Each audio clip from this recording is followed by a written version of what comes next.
Que se passe-t-il lorsque deux hommes puissants se rencontrent en secret? L'un se bat pour l'avenir de l'Afrique, l'autre est un ancien président américain prêt à avouer ses regrets. C'est l'histoire d'une rencontre qui pourrait bien changer le cours de l'histoire.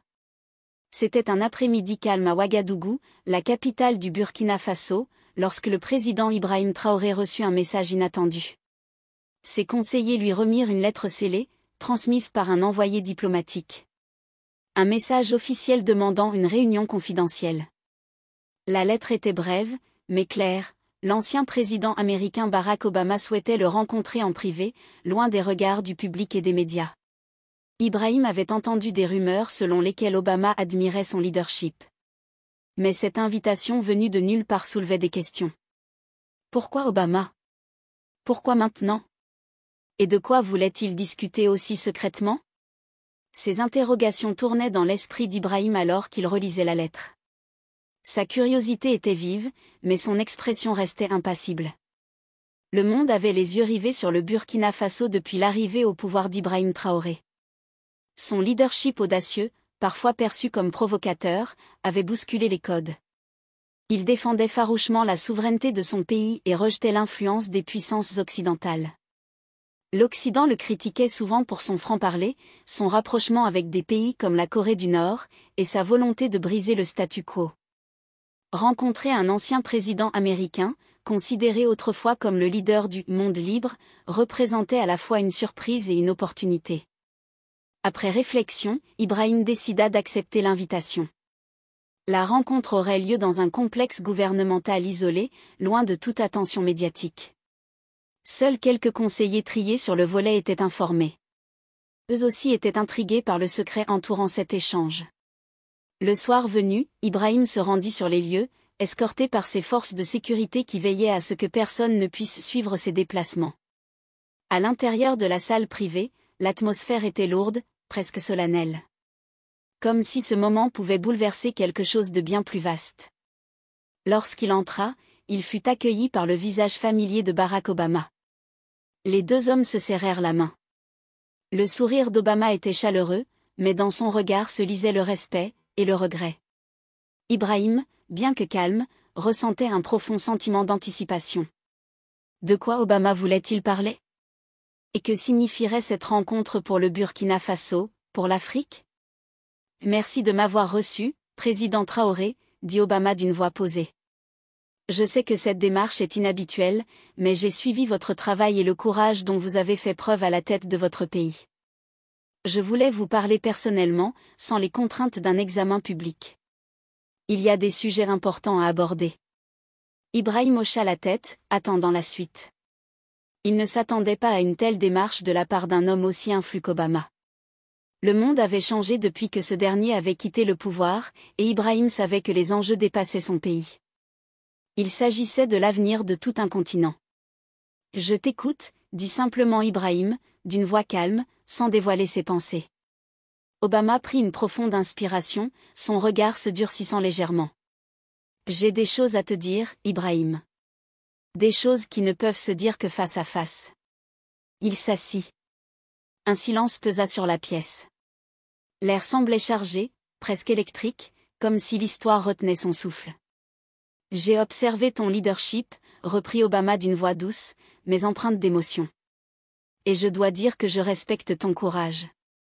Sous ta direction, le Burkina Faso est devenu un symbole de résistance.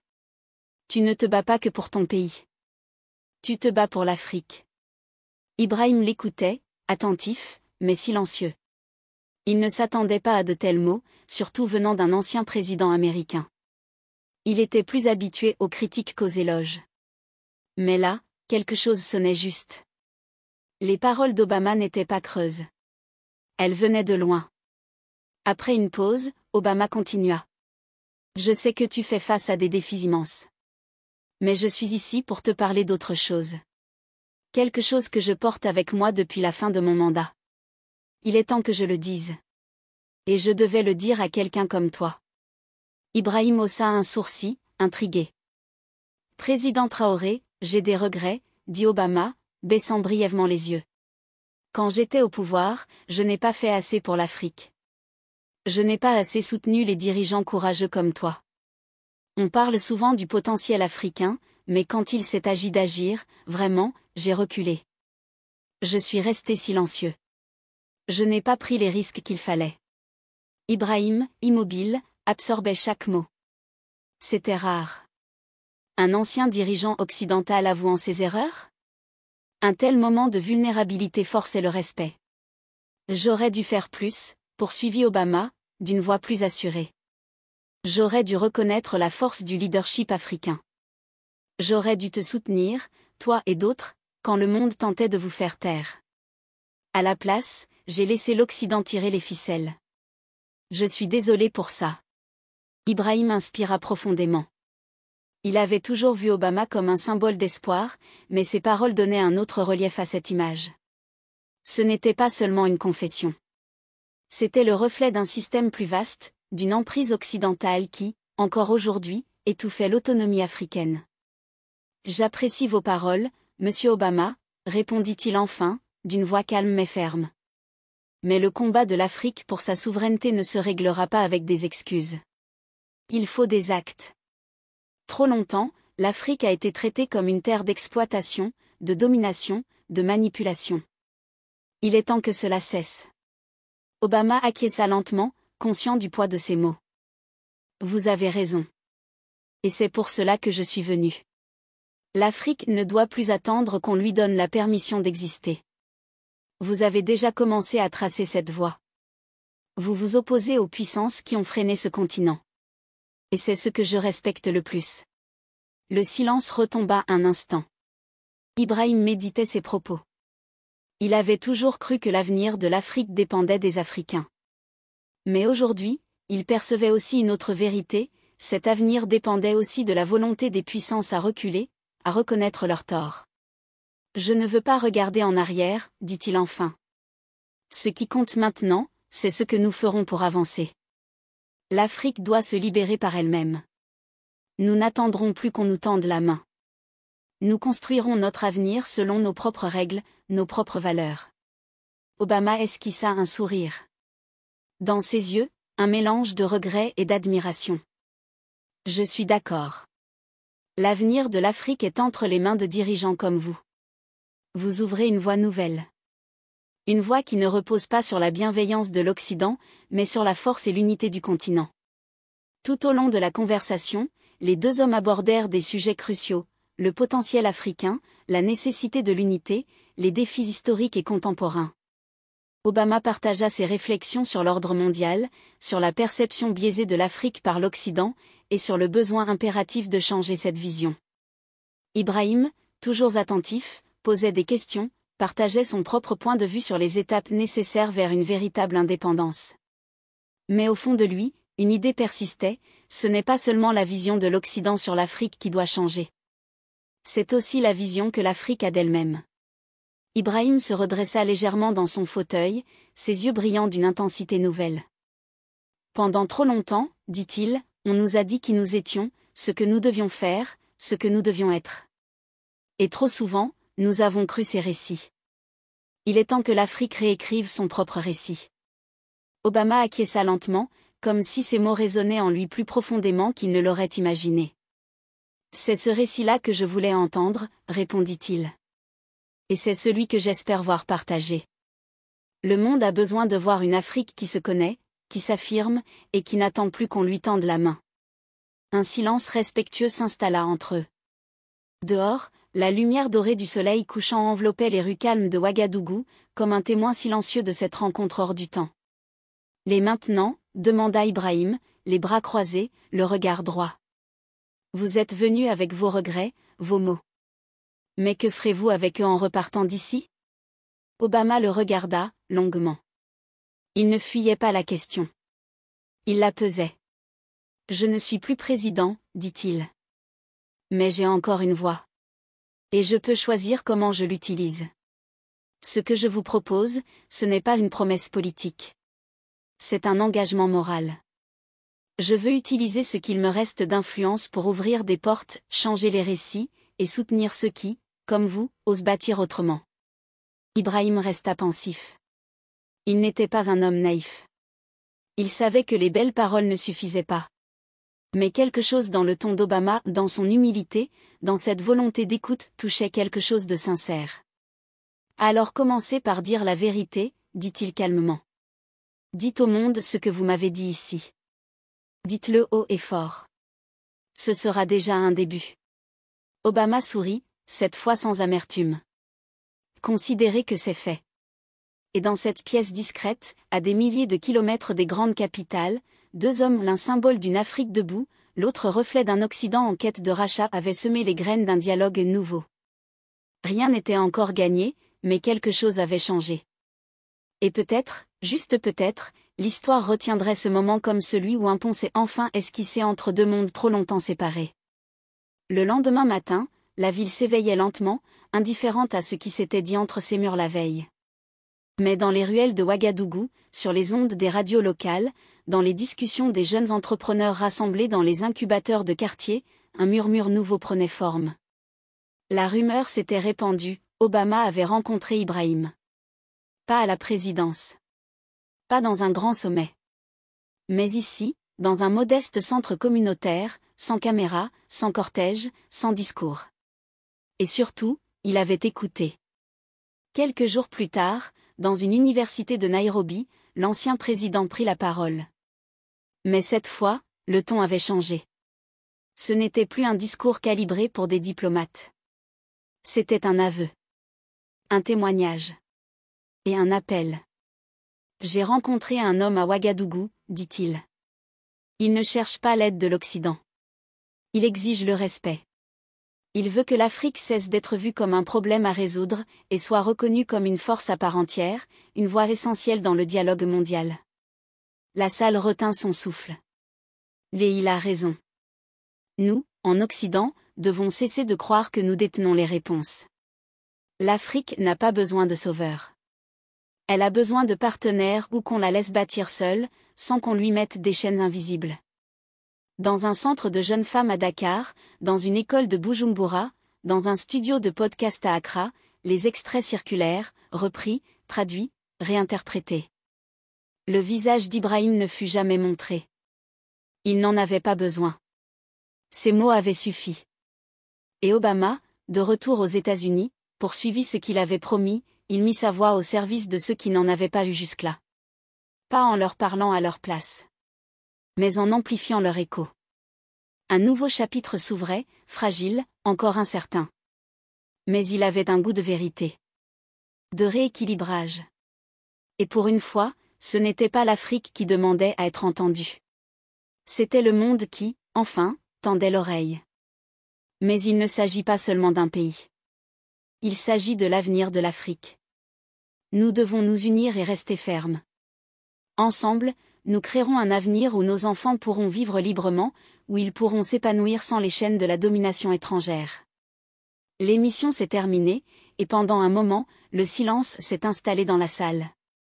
Ibrahim s'est assis dans son fauteuil, sachant que les mots qu'il venait de prononcer seraient accueillis à la fois par le soutien et par les critiques. Mais il avait dit ce qui devait être dit. Il avait clairement fait savoir que le Burkina Faso ne se soumettrait plus aux puissances étrangères. C'était un message audacieux, qui a trouvé un écho non seulement dans son propre pays, mais sur tout le continent. Les jours suivants furent marqués par d'intenses réactions internationales. Les dirigeants occidentaux ont critiqué le discours d'Ibrahim, le qualifiant de pas en arrière pour la diplomatie et la coopération. Ils l'ont accusé d'isoler davantage le Burkina Faso de la communauté internationale. Mais dans les rues de Ouagadougou, la réponse a été différente. Les gens se sont rassemblés pour discuter des paroles d'Ibrahim, leurs visages remplis d'espoir et de détermination. Ils savaient que la lutte à venir serait difficile, mais ils étaient prêts à se battre pour l'avenir de leur pays. Dans la capitale, des foules ont commencé à se former, scandant des slogans d'unité et d'indépendance. Le leadership d'Ibrahim a suscité quelque chose au sein du peuple burkinabé. Ils n'étaient plus passifs. Ils ont participé activement à la lutte pour la liberté de leur pays. Et plus l'Occident tentait de riposter, plus la détermination du peuple devenait forte. Ibrahim a passé les semaines suivantes à renforcer ses relations avec d'autres pays africains, en particulier ceux qui avaient montré leur solidarité avec la position du Burkina Faso.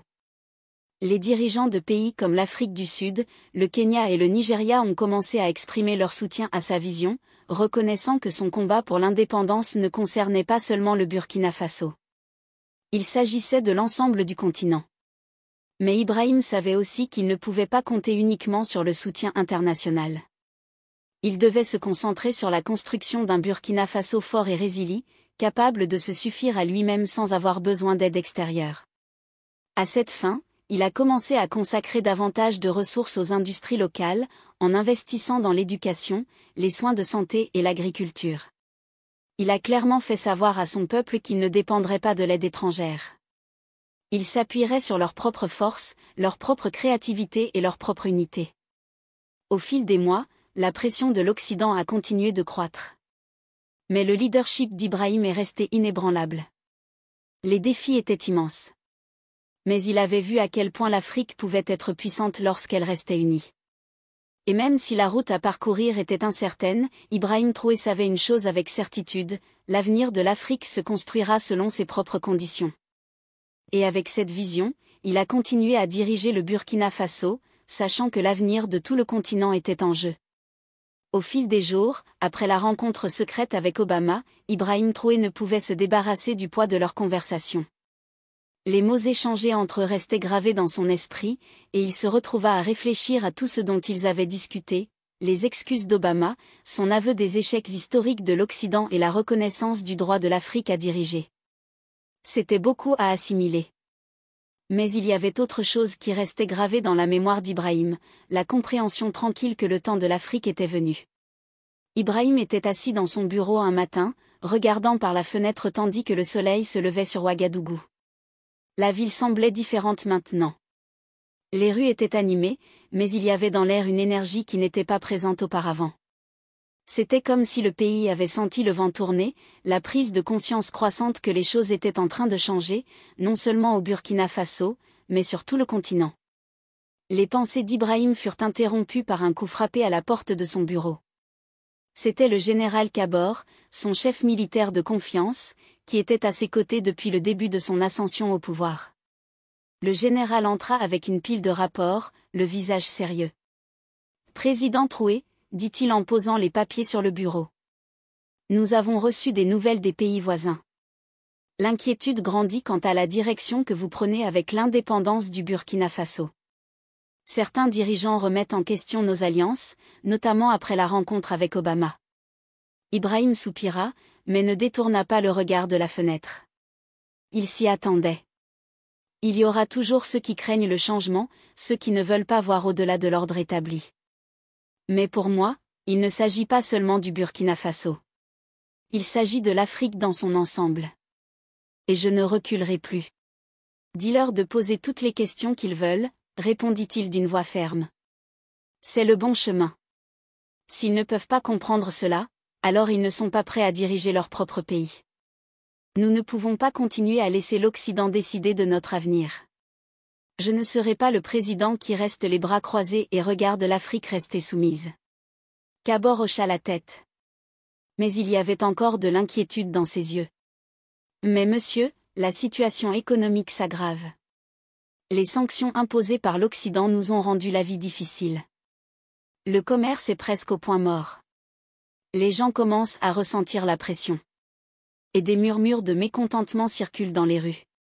Ibrahim se pencha en avant, son expression se durcissant. Nous savions que ce ne serait pas facile. Mais personne n'a dit que la liberté viendrait sans prix. Nous construisons quelque chose qui dure. Notre peuple le comprendra. Ils verront que nous nous battons pour quelque chose de plus grand que le confort immédiat. Nous nous battons pour nos enfants, pour leur avenir, pour la place de l'Afrique dans le monde.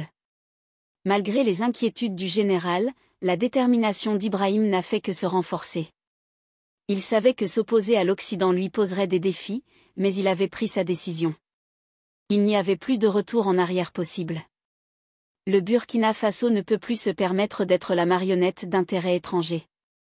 Le temps est venu pour les dirigeants africains de prendre en main leur propre destin. Plus tard dans la soirée, Ibrahim s'est adressé à la nation lors d'une émission télévisée. Sa voix était calme mais pleine de conviction alors qu'il s'adressait au peuple du Burkina Faso et à l'Afrique en général. Le temps est venu pour l'Afrique de se rassembler. Nous ne nous plierons pas aux caprices des puissances étrangères. Nous ne nous laisserons pas contrôler par ceux qui profitent depuis longtemps de nos ressources, de notre peuple et de nos terres. Notre avenir est à nous de le construire. Nous ne permettrons à personne de décider à notre place de ce à quoi devrait ressembler notre avenir. Il s'arrêta, regardant directement la caméra. Je sais que le chemin à parcourir sera difficile. Je sais que certains d'entre vous souffrent à cause des pressions auxquelles nous sommes confrontés. Mais il ne s'agit pas seulement d'un pays. Il s'agit de l'avenir de l'Afrique. Nous devons nous unir et rester fermes.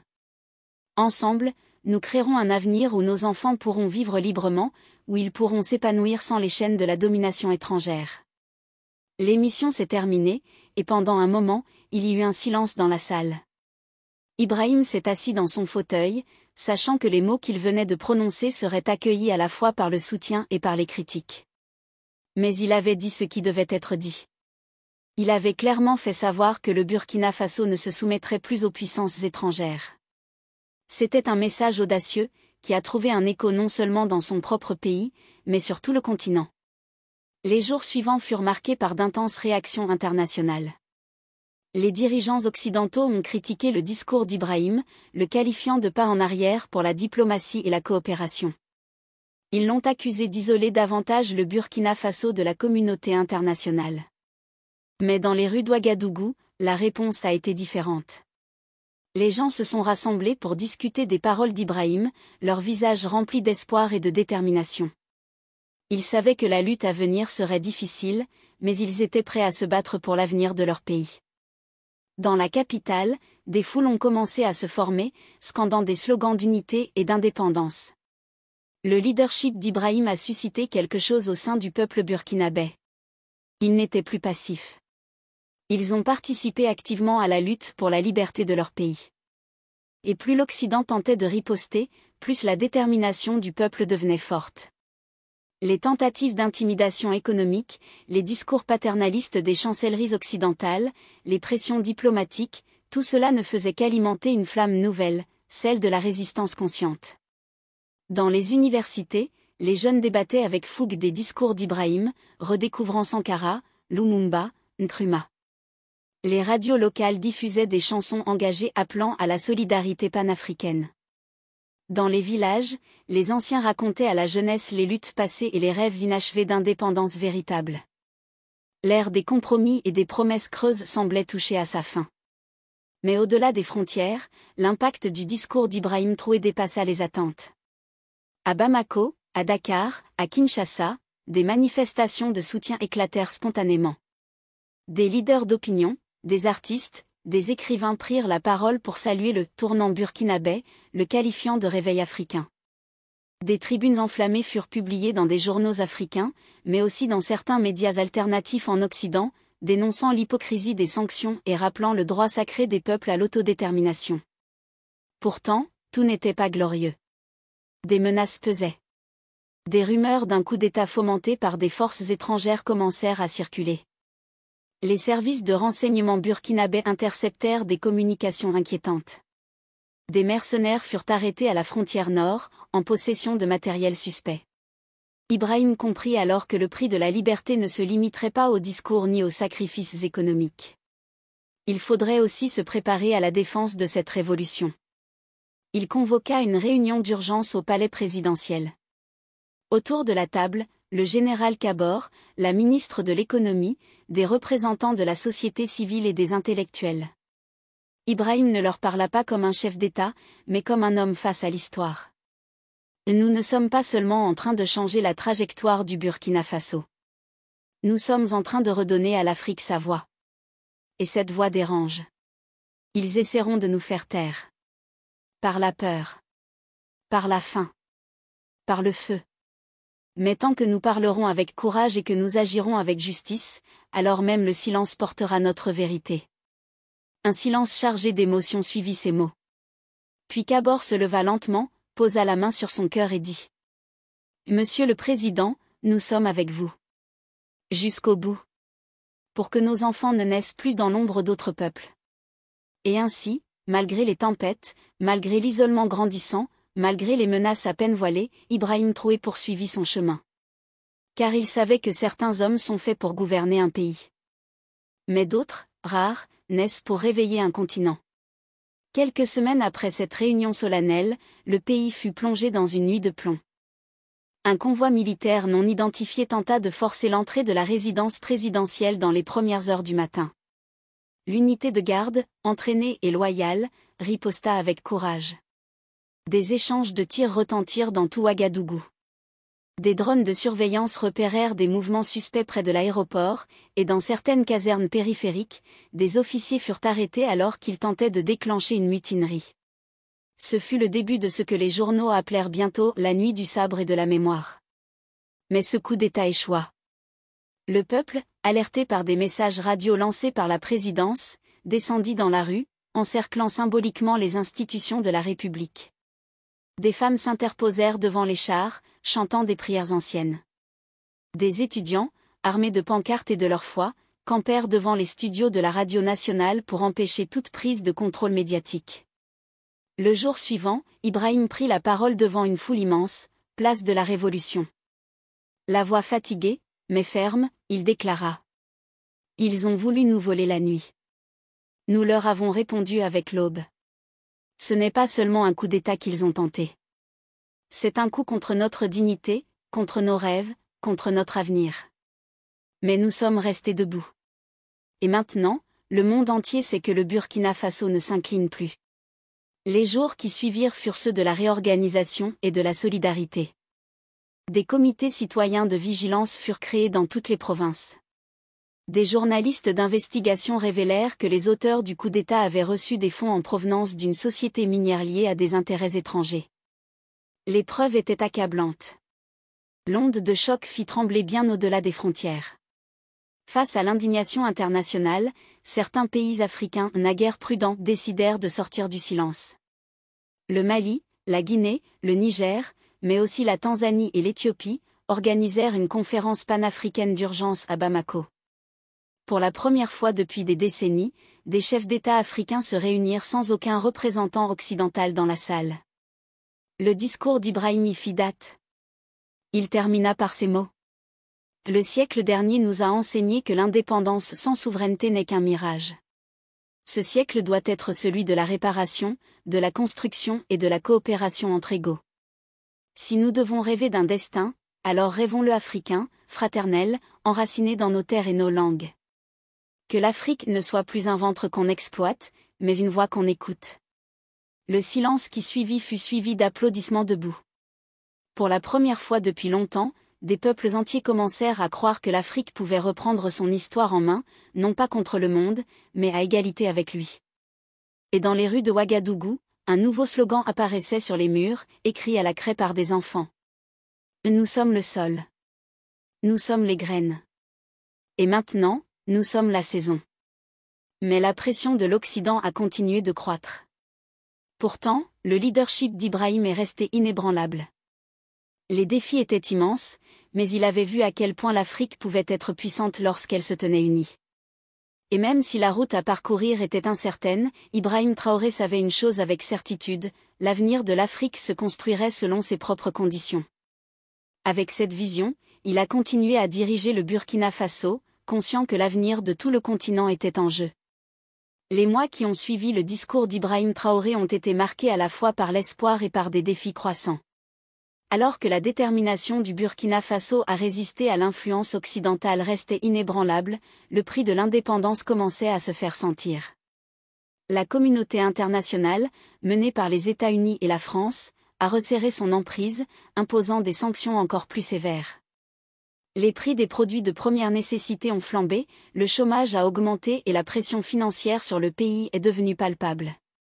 À Ouagadougou, les marchés autrefois animés semblaient désormais plus calmes, et les rues résonnaient de murmures d'inquiétude.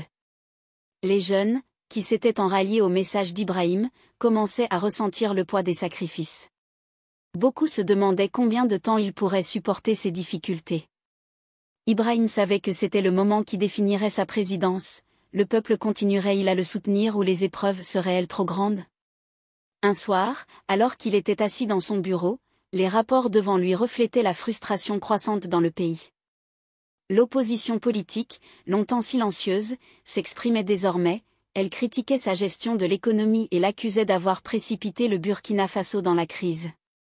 Certains alliés, au sein même du gouvernement, remettaient en question la sagesse de ses choix. Continuer à défier l'Occident n'entraînerait-il pas des dommages permanents? Mais la pression de l'Occident a continué de croître. Pourtant, le leadership d'Ibrahim est resté inébranlable. Les défis étaient immenses, mais il avait vu à quel point l'Afrique pouvait être puissante lorsqu'elle se tenait unie. Et même si la route à parcourir était incertaine, Ibrahim Traoré savait une chose avec certitude, l'avenir de l'Afrique se construirait selon ses propres conditions. Avec cette vision, il a continué à diriger le Burkina Faso, conscient que l'avenir de tout le continent était en jeu. Les mois qui ont suivi le discours d'Ibrahim Traoré ont été marqués à la fois par l'espoir et par des défis croissants. Alors que la détermination du Burkina Faso à résister à l'influence occidentale restait inébranlable, le prix de l'indépendance commençait à se faire sentir. La communauté internationale, menée par les États-Unis et la France, a resserré son emprise, imposant des sanctions encore plus sévères. Les prix des produits de première nécessité ont flambé, le chômage a augmenté et la pression financière sur le pays est devenue palpable. À Ouagadougou, les marchés autrefois animés semblaient désormais plus calmes, et les rues résonnaient de murmures d'inquiétude. Les jeunes, qui s'étaient enralliés au message d'Ibrahim, commençaient à ressentir le poids des sacrifices. Beaucoup se demandaient combien de temps ils pourraient supporter ces difficultés. Ibrahim savait que c'était le moment qui définirait sa présidence. Le peuple continuerait-il à le soutenir ou les épreuves seraient-elles trop grandes? Un soir, alors qu'il était assis dans son bureau, les rapports devant lui reflétaient la frustration croissante dans le pays. L'opposition politique, longtemps silencieuse, s'exprimait désormais, elle critiquait sa gestion de l'économie et l'accusait d'avoir précipité le Burkina Faso dans la crise. Certains alliés, au sein même du gouvernement, remettaient en question la sagesse de ses choix. Continuer à défier l'Occident n'entraînerait-il pas des dommages permanents? Ibrahim resta immobile, conscient de la gravité des décisions à prendre. Il savait que chaque mesure aurait des conséquences lourdes, mais il savait aussi que la véritable indépendance ne vient jamais sans sacrifice. Il pensa aux paroles de ses ancêtres, aux luttes menées pour libérer la terre et le peuple africain des chaînes du colonialisme, il n'avait pas abandonné, et lui non plus. Le lendemain matin, il réunit ses plus proches conseillers. La tension était palpable autour de la table. Le général Kabore prit la parole le premier. « Monsieur le Président, la pression monte. Les gens posent des questions difficiles. Nous ne pouvons pas nous permettre de perdre leur soutien. Il nous faut leur prouver que ce combat en vaut la peine. » Ibrahim observa les visages inquiets de son équipe, conscient de ce qui était en jeu. Il sentit le poids de leur confiance et de leur loyauté, puis déclara, d'une voix ferme. « Nous ne reculerons pas. Nous devons continuer à nous battre, mais aussi montrer à notre peuple que nous œuvrons pour un avenir meilleur. La lutte est longue, mais le jeu en vaut la chandelle. Nous investirons dans nos propres industries, agriculture, éducation, fondations solides pour le Burkina Faso. Nous ne dépendrons que de nous-mêmes. Le monde verra alors que l'Afrique n'a pas besoin de charité pour survivre. Nous avons tout ce dont nous avons besoin ici. » Le général Kabore acquiesça, préoccupé. « Et l'Occident, monsieur, ne verra pas cela d'un bon œil. »« Je n'ai pas peur de leurs menaces, » répliqua Ibrahim. « Le Burkina Faso n'est plus leur pion. Nous ferons face aux conséquences de nos actes, avec fierté, et nous construirons un avenir qui ne dépend de personne d'autre que de nous-mêmes. » Dans les jours suivants, Ibrahim et son équipe œuvrèrent sans relâche à de nouvelles stratégies d'autosuffisance. Ils mirent l'accent sur le développement durable, formant les agriculteurs à améliorer les rendements, augmentant les investissements dans les industries locales et veillant à ce que l'économie ne soit plus soumise aux caprices des nations étrangères. Ibrahim s'adressa à nouveau à la nation, exhortant l'unité face aux difficultés à venir. « Le voyage ne sera pas facile, mais nous n'avons pas peur. Nous construisons un avenir libre et fort. Nous reprenons ce qui nous appartient, et, au bout du compte, nous resterons debout. » La réaction fut mitigée. Poche de résistance subsistait, à l'intérieur comme à l'extérieur du pays, certains dénonçant un président obstiné et déconnecté des réalités. Mais pour la première fois, Ibrahim sentit qu'il avait véritablement uni son peuple au-delà des épreuves immédiates. La lutte ne consistait pas seulement à défier l'Occident, il s'agissait de rebâtir l'Afrique à partir de zéro, de créer un avenir où le continent déciderait de son propre destin. Au fil des semaines, les efforts portèrent leurs fruits, le Burkina Faso fit des progrès notables dans la production alimentaire, les agriculteurs locaux produisant plus que jamais auparavant. Les petites entreprises retrouvèrent peu à peu leur dynamisme, l'économie encore fragile montrait pourtant les premières pousses du changement. Alors qu'Ibrahim Traoré méditait tard dans son bureau, conscient que le combat était loin d'être terminé, il croyait pour la première fois que l'Afrique avait entamé sa propre défense, vidée des chaînes du contrôle étranger, elle construirait elle-même. Mais alors que l'espoir renaissait, une nouvelle série d'épreuves se profilait à l'horizon. Les forces extérieures, voyant leur emprise menacée, redoublèrent d'efforts pour isoler le Burkina Faso. Des campagnes médiatiques diffamatoires furent lancées, dénonçant un gouvernement prétendument autoritaire et irresponsable. Des pressions diplomatiques intenses s'exercèrent pour convaincre d'autres nations de rompre leurs liens commerciaux et financiers avec le pays. L'isolement grandissait. Malgré tout, Ibrahim Traoré restait inflexible. Il savait que le combat pour la souveraineté allait au-delà des simples sanctions ou des campagnes de désinformation. Ce qui était en jeu, c'était la dignité d'un peuple, la fierté d'un continent tout entier. Il lança alors un appel vibrant à l'unité panafricaine, exhortant les nations voisines à s'élever ensemble contre la domination étrangère. Des leaders africains répondirent à son appel. Des rencontres furent organisées, des alliances nouées. Une nouvelle coalition émergea, fondée sur le respect mutuel, la coopération économique et la volonté commune d'un avenir indépendant. Ensemble, ils établirent un fonds d'entraide pour soutenir les économies des pays membres, renforcèrent les échanges commerciaux intra-africains, et mirent en place des projets communs dans les secteurs clés comme l'énergie, les transports et la santé. Le Burkina Faso devint alors un symbole, une source d'inspiration pour d'autres nations en quête de leur propre émancipation. Ibrahim, conscient du poids historique de ses décisions, poursuivit son combat avec une détermination renouvelée, convaincu que chaque sacrifice rapprochait un peu plus l'Afrique de sa liberté. À Ouagadougou, la population, bien que toujours éprouvée par les difficultés, sentait le vent du changement. Les jeunes, notamment, retrouvaient un souffle nouveau. Certains rejoignaient les initiatives agricoles, d'autres se formaient dans les nouvelles industries, et beaucoup s'engageaient dans les débats politiques avec passion. Le pays semblait prêt à écrire un nouveau chapitre, fait d'espoir, de résilience et d'autonomie. Pour Ibrahim Traoré, le chemin restait encore long et semé d'embûches, mais il savait qu'il n'était plus seul. L'Afrique se levait enfin, prête à décider de son propre destin, unie dans sa diversité, forte dans sa volonté. Et c'était là, au cœur de cette tempête d'adversité et d'espoir, que naissait la véritable promesse d'un avenir libre et souverain. Mais pour la première fois, Ibrahim sentait qu'il avait véritablement uni son peuple d'une manière qui transcendait les difficultés immédiates. La lutte ne consistait pas seulement à combattre l'Occident. Il s'agissait de reconstruire l'Afrique à partir de zéro, de créer un avenir où l'Afrique pourrait prendre ses propres décisions sans ingérence. Les semaines se sont transformées en mois, même si les difficultés n'ont pas disparu du jour au lendemain, des signes de progrès ont été observés. Le Burkina Faso a commencé à faire des progrès dans la production alimentaire, les agriculteurs locaux produisant plus que jamais auparavant. Les petites entreprises ont lentement commencé à prospérer à nouveau, à mesure que les gens ont commencé à compter sur leurs propres ressources.